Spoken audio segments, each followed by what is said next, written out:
God declares, I will pour water upon him that is thirsty, and floods upon dry ground. Isaiah, that's taken from Isaiah 44 and verse 3. But let's get the entire statement that was made. Let's return to Isaiah 44 and verse 3 and see what it said. And see if we can understand about these storm clouds. Isaiah 44 and verse 3 says, For I will pour water upon him that is thirsty, and floods upon the dry ground. I will pour my spirit upon thy seed, and thy blessing upon thine offspring. But it never ends here. You go to verse 4, it says what? And they shall spring up as young as among grass, as the grass, as willows by the water courses. Verse 5, part of our prayer request. One shall say, I am the Lord's, and another shall call himself by the name of Jacob, and the other shall subscribe with his hand and unto the Lord, and surname himself by the name of Israel. And it goes on, it says, unto this upright, Psalms 112 and verse 4, say, unto the upright there ariseth light in darkness. For those who are seeking light and who accept it with gladness, the bright rays from the throne of God will shine through Edenism. I say that again. For those who are seeking light and who accept it with gladness, the bright rays from the throne of God will shine through Edenism. Satan had for ages turned men away from God.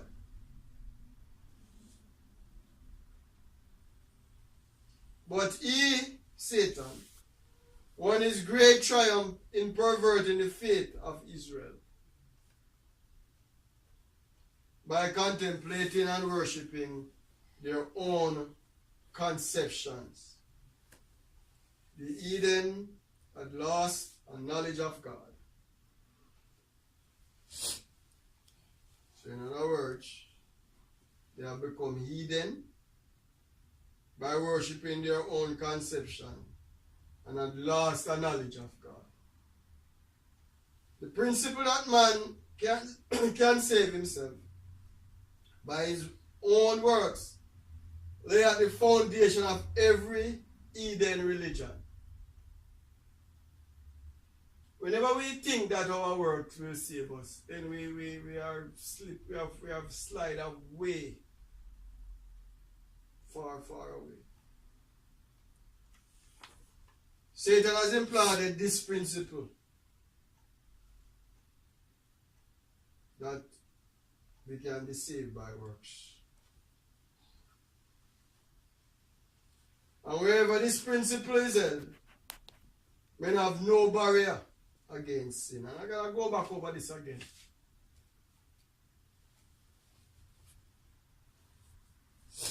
By contemplating and worshipping their own conception, the Eden had lost a knowledge of God.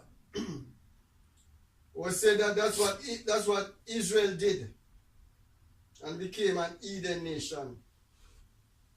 They lost a knowledge of God. And the principle that man can save himself by his own works lay at the foundation of every Eden religion. So that Satan has implanted this principle.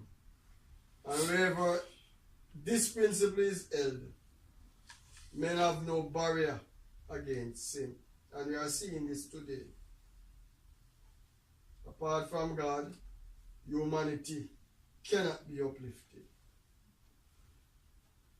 Only God can uplift humanity. 1 Corinthians 1 and verse 20 tells us that all of God's promises are true. But in this text, 1 Corinthians 1, as we turn, I want you to make a close look on it.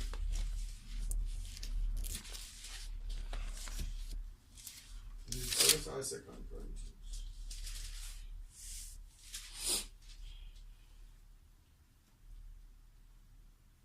2 Corinthians, sorry. 1 and verse 20.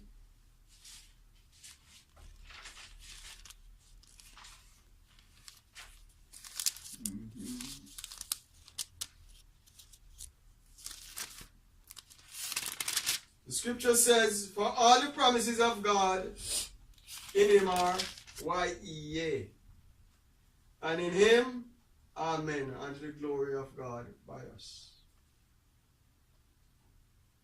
In this text, the word yea is used. This word might appear a little word, but it has a big meaning, or big meanings. This word denotes 1, certainty, 2, consistency, 3, harmony, and 4, stability. That's what it means. This word yea is supported by scripture as what? Sacred, and according to biblical definition, it must be used in a solemn style. The topic of the sermon is storm clouds. 2 Peter 2, as we turn,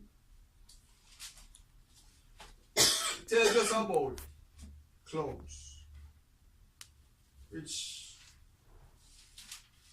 supports storm.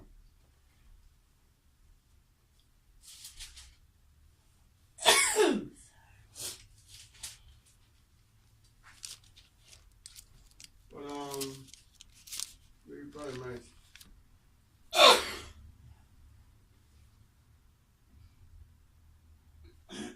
Second Peter, are we there?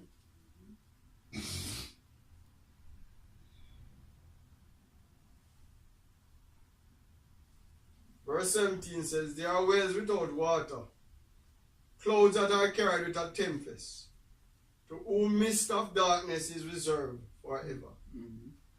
Verse 18 says, for when they speak great swelling words of vanity, they allure through the lust of the flesh, through much wantonness. Those that were clean escape from them, who live in error. While they promise them liberty, they themselves are the servants of corruption. For of whom a man is overcome, of the same is he brought in bondage. For if after they have escaped the pollutions of the world, through the knowledge of the Lord and Savior Jesus Christ, they are again entangled therein and overcome, the latter end of is worse with them than the beginning. For it had been better for them not have known the way of righteousness, than after they have known it, to turn from the holy commandment delivered unto them. Verse 22 says, but it is happened unto them according to the true proverb, the dog is turned to his own vomit again, and the sow that was washed to her wallowing in the mire. 2 Peter 2 and verse 7 speak of a certain type of cloth. Matthew 24 and verse 30 actually lead us to a different part. Matthew talking about clothes. As we know, the topic of the sermon is storm clouds. Matthew 24. Matthew 24, verse 30. This is what Matthew 24 and verse 30 says. And then shall appear the sign of the Son of Man in heaven, and then shall all the tribes of the earth mourn, and they shall see the Son of Man coming in the clouds of heaven with power and great glory. Jude 1 and verse 12. Revelation 1. Well, let me go one by one. Jude 1 and verse 12 give us some clear detail. Jude Revelation. As we talk about clouds. As many times we do not really view the clouds. And we have read that the clouds is the footstool of God.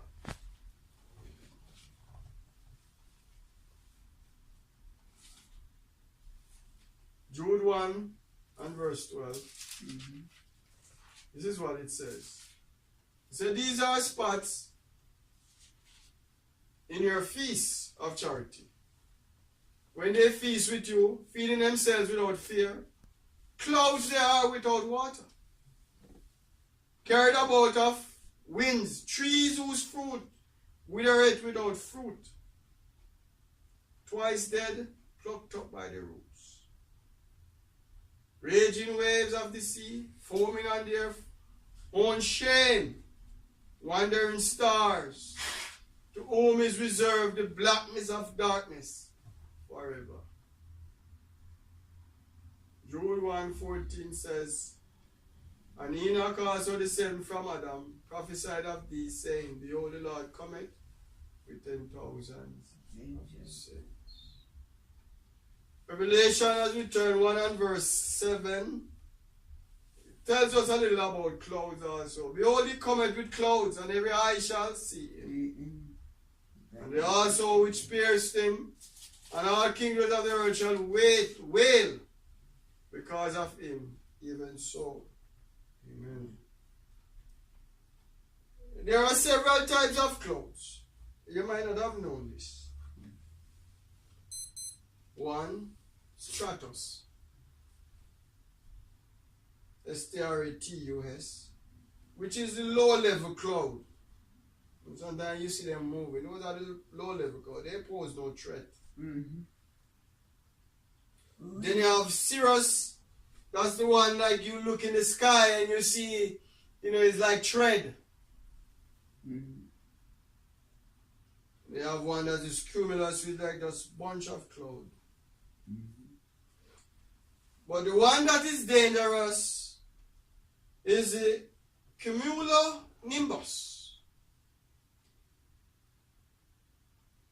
And this is where they have studied to every Bible scholar.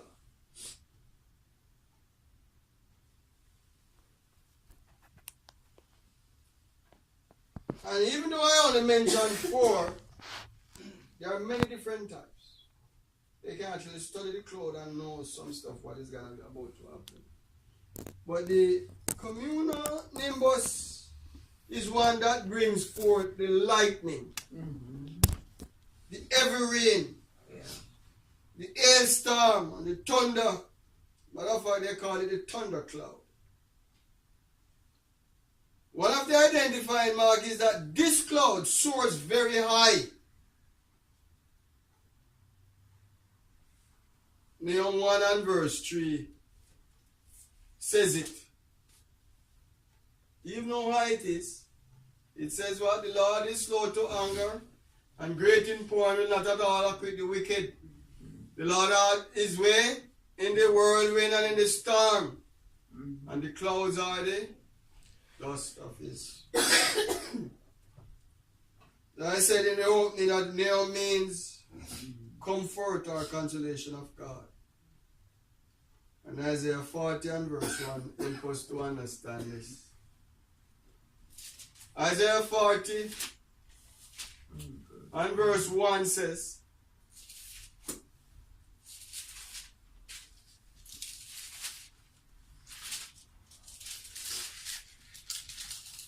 comfort ye. Comfort ye my people, said your God. Speak ye comfortably to Jerusalem and cry unto her, that her warfare is accomplished and her iniquity is pardoned. For she hath received of the Lord and double for all her sins. Isaiah 51 and verse 3 talk about comfort also.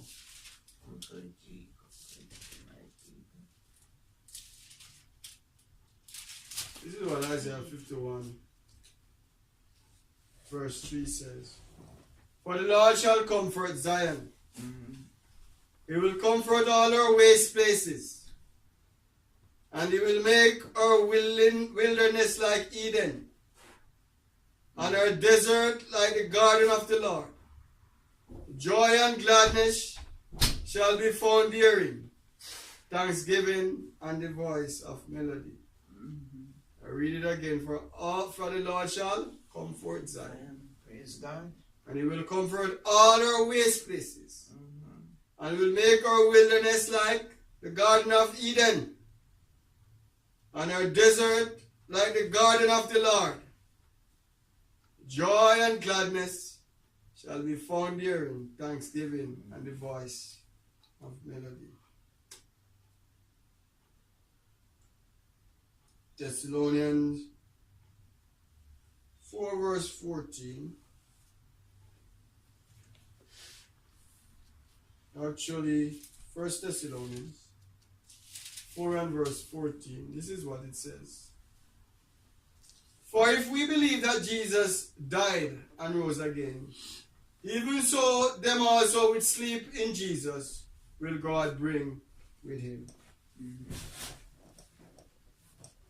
Verse 17.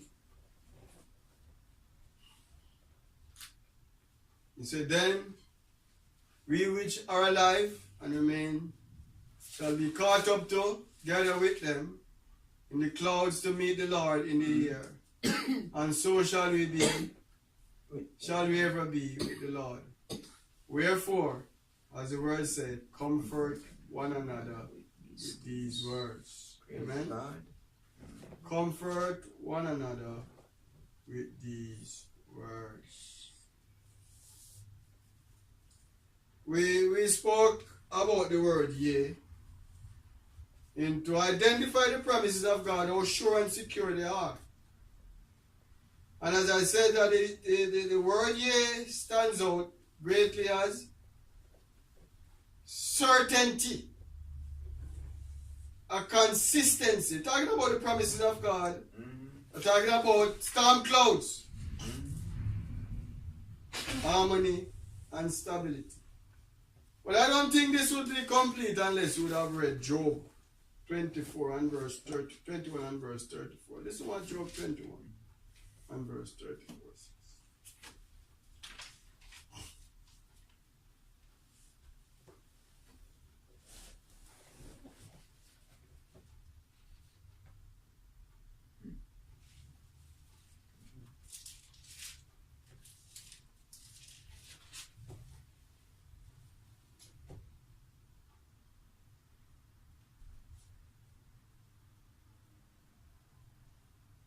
In this chapter 21, Job was describing the wicked. And then when you read 34, you understand why they were turned wicked. He said, Oh, then comfort ye me in vain, seeing in your answers there remaineth falsehood.